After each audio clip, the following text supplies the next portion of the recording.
Salut, c'est Trado, content de vous retrouver pour la mise à jour de l'analyse technique du SP500, du Nasdaq et du CAC 40. Merci infiniment pour les messages que vous avez laissés sur la précédente vidéo. J'ai toujours un petit peu peur quand je parle comme ça de choses qui sont pas très vendeuses. Si vous n'avez pas regardé la vidéo du CAC 40 sur les traders zombies, je vous engage vraiment à le regarder. On va revenir sur les commentaires les plus importants parce qu'ils appellent réaction de ma part et je vais le faire. Surtout que bon, clairement, il n'y a pas grand chose. On va une fois de plus, passez-moi l'expression, se débarrasser de l'analyse technique parce qu'il n'y a rien. Voilà le SP500. Le SP500 perd un peu de terrain, 0,3%. Pourquoi? Parce que les ventes de détail ont été un petit peu moins bonnes que prévu. Et puis bon, clairement, regardez ça, la hausse funiculaire depuis le creux du 1er août, on était à 4% en ligne droite, autrement dit, la moitié de la progression annuelle du SP500 historique en l'espace de très peu de temps, de 2 semaines. Bon, c'est intenable, tout le monde le sait, donc il va y avoir correction, mais bien malin, qui saura quand la correction aura lieu, et deux, surtout, bien imprudent est celui qui anticipe la baisse, parce que ça peut continuer de monter. Et des bougies rouges comme ça, il y en a eu 4, face à la 4e depuis le premier, et c'est contrecarré dès la séance suivante, donc il faut faire attention. Je dis pas que ça va pas baisser, je dis simplement qu'on est en structure haussière, avec des pics ascendants, des creux ascendants, et que dans ces conditions, eh bien si on baisse, tant mieux, c'est l'occasion normalement, statistiquement, de rentrer dans le sens de la hausse. Ça ne veut pas dire pour autant qu'il faille spéculer à la baisse. Et on a bien vu, chaque fois qu'on a eu des signaux baissiers sur une tendance, une impulsion haussière, ça s'est mal passé. Vous avez eu ici un rami baissier, ça n'a rien donné. Vous avez eu une couverture en nuage noir, ici, ça n'a rien donné. Et là, vous avez un avalement baissier. Pas être sûr que ça donne quelque chose, hein. Regardez, hein. Donc je reviens, si vous découvrez mon format sur cette base qui pourrait vraiment vous sauver à long terme, c'est en tendance haussière, privilégier les trades haussiers. Je le répète, c'est pas systématique. Il y a des stratégies qui consistent à trader contre la tendance, mais c'est pas des choses que l'on peut faire quand on est au début de son chemin initiatique, hein. Pour l'instant, si ça baisse, tant mieux. Si on va jusqu'à là, eh bien pourquoi pas envisager d'acheter sur ces niveaux avec un stop de protection en dessous, classique. À mon avis, ça pourrait descendre, hein. Ça pourrait descendre. Je vais vous dire même jusqu'où ça pourrait descendre. Ça pourrait sans doute descendre jusqu'à là. Mais après, il faudra tenir la distance et vous allez avoir des phénomènes acheteurs, hein, sur cette ancienne zone de résistance devenue théoriquement support. Donc dès là, vous risquez d'avoir des mouvements haussiers. Donc il faut faire attention. Si vous avez un biais baissier, je le répète, je suis désolé mais il y a des nouveaux. Soit vous attendez que l'on casse la structure et en cas de rebond, de pullback, eh bien vous spéculez à la baisse avec un stop de protection au-dessus. Si vous ne savez pas comment mettre le stop de protection, regardez le format de demain, préparation de la semaine de trading. Je vous explique comment on met un stop loss, hein. Ou alors, je le répète, c'est toujours la même chose, vous mettez un stop de protection vraiment là où ça vous semble impossible que ça aille, entre guillemets. Vous dites, voilà, si les cours vont là, je perdrai 2% de mon capital, ou 1% de mon capital, ou 0,5% de mon capital. Vous commencez à spéculer un peu ici, vous rajoutez éventuellement des positions, mais à aucun moment, la perte doit être hors de contrôle. C'est-à-dire que si les cours vont jusqu'au niveau que vous avez déterminé, vous savez déjà combien vous avez perdu en 1, 2, 3 positions, ou 1 ou 2 positions. Bref, là, si on va là, j'aurais perdu 2% de mon capital, par exemple, et c'est du lissage, hein. C'est pas de la moyenne à la baisse, hein. Rien de dire de plus, hein. Pour le Nasdaq, c'est exactement la même chanson. Petite baisse au compteur.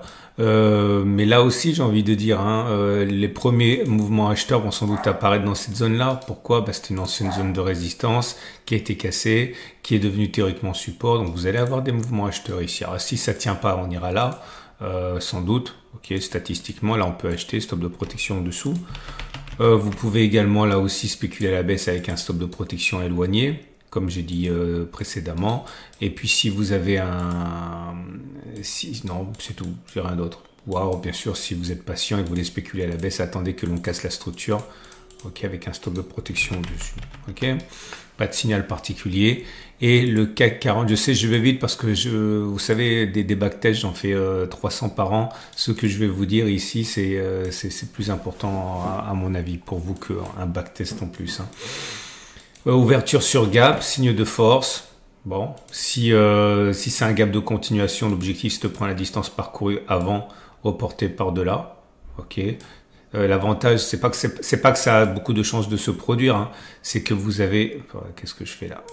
C'est le fait que ça c'est jouable, c'est pas parce que ça a beaucoup de chances de fonctionner, c'est le ratio gain-risque qui est intéressant, puisque vous voyez, imaginons que vous achetiez maintenant avec un objectif, s'il est rallié à un stop de protection en cas de fermeture du gap, vous avez un ratio gain-risque de 2,5. Donc même si vous avez une chance sur 2, si vous prenez l'habitude de trader avec des ratios gain-risque supérieurs à 1, bah, mathématiquement vous gagnez, quoi, hein, c'est un peu l'idée. Donc attention quand vous dites ouais, il y a un gap, on va aller là, et c'est ce que font les traders expérimentés. Attention, très souvent, encore une fois, le gain ne vient pas du taux de réussite. Le gain vient du fait que vous avez un ratio gain-risque en votre faveur, même si vous avez une chance sur 2, voire moins, d'avoir raison. Ok, c'est un truc vraiment très important. Il faut être extrêmement humble par rapport au caractère prédictif, hein, des éléments d'analyse technique, hein.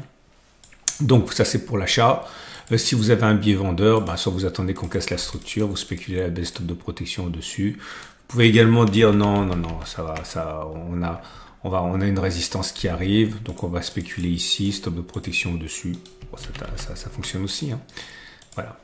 Bref, j'aimerais revenir sur... Ah oui, n'oubliez pas, à la fin de la vidéo, je fais le commitment of traders, c'est-à-dire ce que les gros font, les hedge funds, les gestionnaires de fonds, parce qu'encore une fois, eux, c'est ce qu'on appelle le smart money. Nous, on est le dumb money, ok? Donc, c'est toujours bien de copier sur son voisin. Souvenez-vous quand vous étiez en primaire, ça peut fonctionner.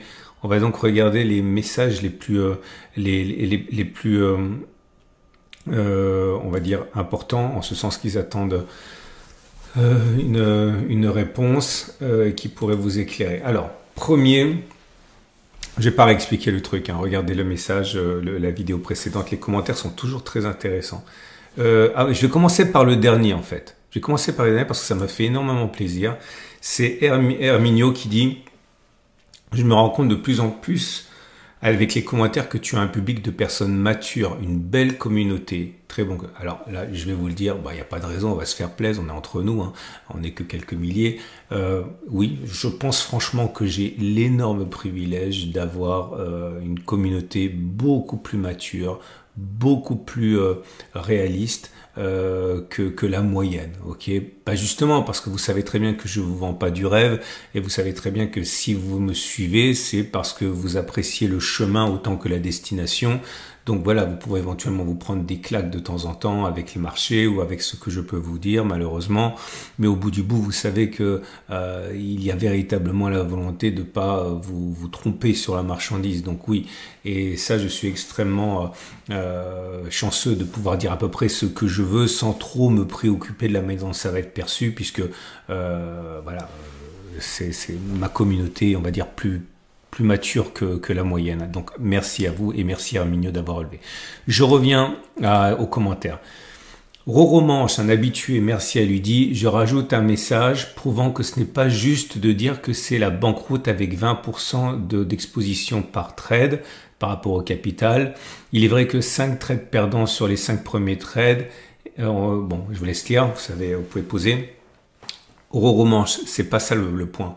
Le point, c'est pas que vous allez finir ruiné si vous investissez 20% de votre capital. Ce que je veux dire, c'est les chiffres que j'ai donnés dans la vidéo. C'est que si tu fais 20% de risque par trade de ton capital, par risque perdant de ton capital, au bout de 5, quel que soit ton capital, il te reste plus que 33%. Tu as perdu 67%. Donc ça veut dire que derrière, tu dois faire multiplier par 3. Tu dois tripler ton capital pour revenir juste au niveau précédent. C'est ça que j'ai dit. Donc, j'ai pas dit vous allez finir ruiné, ou alors si je l'ai dit, c'est pas le truc important. Ce qui est important, c'est que c'est ce que j'ai calculé en vous montrant qu'après, il fallait multiplier par 3 le capital pour revenir à l'équilibre. C'est ça le point. Ce qui est quasiment impossible. Si vous avez un setup normal, multiplié par 3, c'est le capital, c'est extrêmement hasardeux de parier dessus. Ok? Sylvain, très grand habitué, Sylvain, la solution pour gagner beaucoup tout en ne risquant pas plus de 0,5% de son capital est bien avoir un gros capital, évidemment. Alors, merci Sylvain. Je vais préciser quelque chose. Le problème, c'est si vous vous mettez sur le dos la pression de vouloir vivre du capital. Vous savez, ceux qui vivent du capital, ceux qui vivent du trading, ce n'est même pas 1% des traders rentables qui sont à peu près 10% de tous les traders. Faites les maths. Je répète, vous avez 90% des traders qui perdent 90% de leur argent en 90 jours. Statistique. Froid.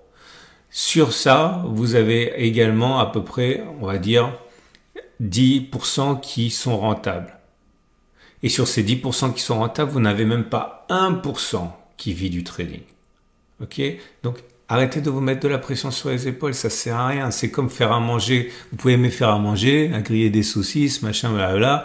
Mais si vous avez votre belle-mère à tous les repas, vous avez plus envie de griller des saucisses parce que vous savez que vous allez vous faire critiquer si la saucisse elle est crue ou si elle est brûlée, machin, etc. Arrêtez de vous mettre la pression sur le dos.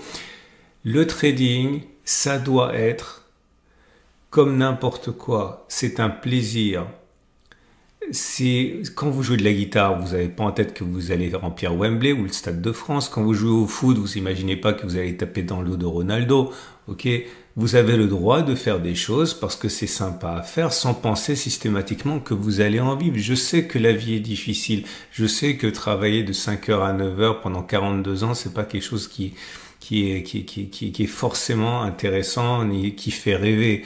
Mais au bout du bout, mettre autant d'espoir sur le trading, c'est vous mettre une pression qui est complètement insurmontable. Faites pas ça, ok? Donc, montez en régime, pourquoi pas, mais vous mettre en tête que l'objectif du trajet, c'est de vivre du trading. Demandez-vous si vous feriez la même chose avec vos cours de guitare, votre leçon de foot, etc., vos cours de je ne sais quoi. Non, appréciez le machin comme vous l'appréciez maintenant et c'est tout. Sinon, vous jouez contre vous. Pour c'est Grey 936 qui dit pour continuer sur la vidéo avec 2% de capital maximum, à partir de quel moment peut-on commencer à lâcher les chevaux, monter en puissance? Merci pour ta réponse et bon courage. Ok, en un mot en commençant, Olivier a répondu là, mais ce que je veux dire c'est que la réponse, quand peut-on lâcher les chevaux? Jamais. C'est ça le truc, jamais. C'est-à-dire que la gestion du risque, c'est quelque chose qui commence au début et qui s'arrête à la fin, et jamais au milieu. Si vous avez un setup qui fonctionne dans 60% des cas, par exemple, ok, et que vous arrivez à faire ça encore, et que vous calculez que, bon, vu ce que vous risquez de perdre avec une mauvaise série, vous risquez faut pas risquer de perdre plus de 2% de votre capital, eh bien ça reste tout le temps. Ce que vous pouvez faire à terme, c'est par exemple augmenter votre capital. Si vous voyez que vous êtes super bon sur la durée pendant des années, vous dites ok, allez, je vide un peu de mon livret A, je mets 10 000 de plus, 20 000 de plus, 30 000 de plus, ce que vous voulez, mais le fait de gaspiller, de risquer, de miser plus de 2% de votre capital par trade perdant, ça bouge pas. Ok, sauf que le 2%, ça fait une somme de plus en plus importante à mesure que votre capital y grossit. Ok, mais la gestion du risque, ça bouge pas. La seule raison d'augmenter ça, ce serait si vous changez votre setup et que vous arrivez à avoir des taux de succès de 80% par exemple. C'est un exemple, ok? Donc là, vous savez qu'il y a moins de chances pour que vous enquilliez 5 trades perdants d'affilée. Mais sinon, pour un setup donné, la gestion du risque demeure la même. Ensuite, c'est Titoine qui dit « Effectivement, le trading short terme est risqué et globalement, je suis toujours en perte car il est plus facile de prendre ses bénéfices que de couper ses pertes. » C'est vrai. Lorsque tu dis 2 à 3% de risque de capital en trading, qu'est-ce qu'on fait le reste? Bon, c'est ce que j'ai dit la dernière fois, c'est-à-dire que vous risquez 2% de perte en capital par trade perdant. C'est-à-dire que si vous avez un capital de 1000, il ne faut pas risquer de perdre plus de 20 euros par trade perdant. Ok? Si vous sautez au plafond, c'est que vous n'avez pas regardé la vidéo précédente. Regardez la vidéo précédente. Attention. J'ai pas dit, je sais pas si c'est à ça que tu penses, Titoine, mais j'ai pas dit qu'il faut miser 20 euros et laisser de côté 980 euros. Ok? C'est pas la position qui doit faire 2 ou 3%. C'est la perte qui doit pas dépasser 2 ou 3%. 2% en vérité. Ok? Donc, ça peut très bien être compatible avec le fait que tu mobilises 50 ou 60% de ton capital. Je dis des chiffres au hasard. Mais encore une fois, il ne faudrait pas qu'il y ait d'incompréhension par rapport à ça. Hein. Ensuite, après, si on s'est bien compris par rapport au terme, ça t'empêche pas d'avoir plus qu'une seule position, où tu peux trader par exemple le CAC 40, l'or et autre chose, mais il faut pas que les actifs soient corrélés, sinon tu prends plus de risques que ce que tu veux. Hein. Encore un message, alors ça c'est très sympa, j'aime bien Trado, je regarde ses vidéos depuis 11 ans, extrêmement pédagogique, merci, voilà, ça me touche. Mais il a peu d'abonnés depuis 2007, alors qu'un influenceur de trading que j'ai vu hier avec 3 fois plus d'abonnés et en seulement 5 ans qui explique ses techniques pour obtenir 5 à 10% par mois. Oui, je le sais. Alors, je fais aussi, moi, dans le putaclic. Hein, c'est vrai, vous avez vu mes vignettes, hein, je ne vais pas revenir là-dessus. J'ai fait un long exposé sur le fait que mes vignettes, si vous êtes des habitués, il ne faut pas faire gaffe aux vignettes, ça ne sert à rien. C'est juste pour attirer de nouveaux regards et espérer avoir de nouveaux fidèles. Et j'ai compris que finalement, si on ne fait pas de putaclic dans les vignettes, eh bien, on se limite. Hein, donc, mais je parle pas de ça là. Et c'est vrai que je fais pas de putaclic autrement, je garantis pas des choses folles, etc. Si quelqu'un vous dit qu'il fait 10% par mois, c'est un menteur, ou 2, faut voir si ça, il est capable de le faire pendant 2 ans ou 3 ans. Ok ? Je dis pas que c'est un menteur, je dis qu'il est plausible que ce soit quelque chose qui soit très ponctuel. Parce qu'encore une fois, vous imaginez bien que à ce rythme-là, eh bien, la personne en question peut très rapidement être multimillionnaire. Ok, vous faites les calculs. Donc voilà, non. Je répète ce que j'ai déjà dit. Moi, je connais beaucoup de traders. J'en connais peu qui vivent du trading, parce que c'est pas un style de vie qui est forcément très enviable. Mais je connais beaucoup de traders rentables, comme on dit, profitables. Voilà. Clairement, si vous faites du 30-40% par an, vous êtes dans l'élite mondiale. Ok, vous êtes dans l'élite mondiale. Déjà, c'est colossal, 30-40% par an. Donc, vous divisez par 12 pour faire simple. Vous voyez, on est plus sur du 3-4% par mois pour de l'élite mondiale. Bon, il y a les intérêts composés, c'est pas aussi simple que ça. Mais bon, l'idée, c'est que 3-4% par mois, c'est déjà, ça vous met déjà dans l'élite mondiale. Ok, donc voilà. Ensuite, je ne fais pas de trading, j'ai même pas le droit de faire des trades inférieurs à 30 jours. Oui, bah c'est bien. Vous savez, je reviens à ce que j'ai dit pour débuter. C'est pas parce que vous faites de la boxe comme loisir que vous devez aller faire des championnats derrière. C'est pas parce que vous dessinez à temps perdu comme ça que vous devez ensuite exposer. Non, il faut absolument faire les choses par plaisir. C'est pas parce que c'est du trading qu'il faut vouloir tout de suite en vivre. C'est toujours pareil. C'est très bien de faire des trades sur une unité de temps journalière ou hebdomadaire. Voilà, on a fait le tour. Tout de suite, le Commitment of Traders. Et avant le Commitment of Traders, je voudrais vous montrer quelque chose qui est très intéressant. Et quand vous voyez ça, vous vous rendez compte que si vous êtes arrivé jusqu'à cette vidéo-là et si vous avez regardé toute la vidéo précédente, eh bien vous êtes clairement en avance par rapport aux autres. Regardez ça. Bon, ça vient de mon analyse de vidéo. Et vous voyez que bon, dans la vidéo de la dernière fois, j'ai expliqué, c'était pénible, ça faisait pas rêver, etc., etc. Et je suis arrivé au moment crucial du tableau où j'explique les fondements du fait que j'exhorte à la prudence. Et bien, regardez, c'est typiquement à ce moment-là, au moment où les choses sont devenues moins sexy, que le visionnage est tombé en dessous de 50%. C'est l'ellipse blanche. Autrement dit, vous voyez bien, les bons conseils que je peux tenter de prodiguer et qui font finalement la survie du trader débutant, eh bien c'est pas ça qui fait rêver.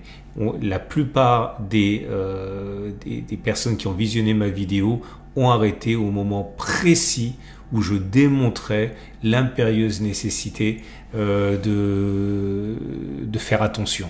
Ok, donc bravo à vous si vous avez regardé la vidéo jusqu'au bout la dernière fois. Vous êtes dans les 50% les mieux, on va dire, préparés pour ce chemin.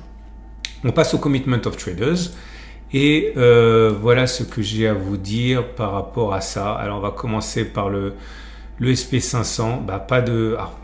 C'est intéressant hein, parce que regardez, les asset managers, donc les gestionnaires de fonds qui sont structurellement acheteurs, hein, puisqu'ils ils placent notamment l'épargne des Américains, ils ont augmenté de 49 500 les positions acheteuses et de 11 478 les positions vendeuses. Autrement dit, leur exposition n'a pas changé, 4,5%, 4,5% des deux côtés. Ok, donc ils sont toujours globalement longs, hein, puisqu'ils sont structurellement longs, mais ils n'ont pas exposé davantage leur compte à la hausse et ils ont figé. Par contre, les hedge funds qui sont beaucoup plus orientés, on va dire court terme, eux font clairement un pari plus que prudent. Non seulement ils ont pris des profits sur leur long, ils ont vendu 13 438 contrats longs, donc prise de profit suite à la hausse récente sur le SP500, et ils ont carrément augmenté quasiment de 10% leur exposition baissière. Donc il y a vraiment plus que de la prudence, un pari baissier pour les hedge funds à court terme. Ok, donc méfiance. Et en ce qui concerne le Nasdaq, c'est un peu différent puisque les gestionnaires de fonds ont à la fois augmenté leur long et leur short, mais plus leur short que leur long en augmentant donc leur exposition à la baisse, hein, puisqu'il y a 4 points de différence entre l'augmentation des longs et l'augmentation des shorts. Donc voilà, ils sont mieux préparés maintenant à la baisse qu'ils ne l'étaient la semaine dernière, donc ça montre une certaine prudence. Hein. Et par contre, les hedge funds, encore une fois, qui sont très axés court terme, enfin du moins qui sont plus court terme, quand on parle court terme pour un hedge fund, c'est quand même des semaines. Hein. Et bien regardez ça, ils ont augmenté leur long et ils ont augmenté leur short, mais ils ont augmenté plus leur long, 22%, que leur short, 16%. Autrement dit, eux font l'inverse. Ils considèrent que le coup à jouer pour le court terme par rapport au long terme, c'est plus d'être dans le sens de la hausse. Est-ce qu'il faudrait voir un effet de la préparation à la baisse des taux de la Fed? Je ne sais pas, puisque vous savez que les entreprises du Nasdaq sont beaucoup plus réceptives aux taux que les autres parce qu'elles sont très endettées. Peut-être que c'est ça. Ok ? À la semaine prochaine pour la mise à jour et à demain pour la mise à jour de ce format-là.